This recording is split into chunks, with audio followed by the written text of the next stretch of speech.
Hello guys, welcome to KN cinema centre. ఈరోజు నేను my baby movie review ఇవ్వబోతున్నాను. ఇది హాట్‌స్టార్లో స్ట్రీమ్ అవుతుంది. Movie run time 2 hours 18 minutes. Movie గురించి చెప్పాలంటే నచ్చింది గైస్. మూవీ స్టోరీ ఏమిటంటే హాస్పిటల్లో పుట్టిన పిల్లలని ఎత్తుకుపోవడము లేక మార్చడం చేస్తుంటారు. అలాగే మూవీ హీరోలో కొడుకుని కూడా అలాగే చేస్తారు.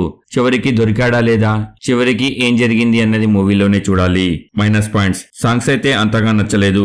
సెకండ్ హాఫ్ మధ్యలో కొంచెం బోరింగ్ గా అనిపిస్తుంది అంతే.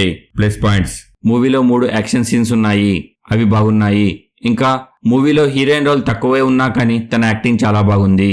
చివరిగా నా కంక్లూజన్: మూవీ స్టార్టింగ్ లో ఒక సాంగ్ లో లైట్ గా రొమాన్స్ ఉంటుంది. అది ఒకటి స్కిప్ చేసేస్తే ఫ్యామిలీతో కూడా చూడొచ్చు. No bad language. ఈ మూవీకి నేను ఇచ్చే రేటింగ్ 3 out of 5. ఇది నా ఒపీనియన్ మాత్రమే. కింద డిస్క్రిప్షన్ లో మన ఇన్స్టాగ్రామ్, ఫేస్బుక్ లింక్స్ ఉన్నాయి. ఫాలో అవ్వాలనుకున్న వారు అవ్వచ్చు. నేను ఇచ్చిన రివ్యూ కనుక నచ్చితే లైక్ చేసి షేర్ చేయండి. ఎలా ఉందో ఒక కామెంట్ చేసి చెప్పండి. కొత్త వాళ్ళు ఎవరైనా నచ్చుంటే సబ్స్క్రైబ్ చేయండి. Thank you for watching. జై హింద్, జై భారత్.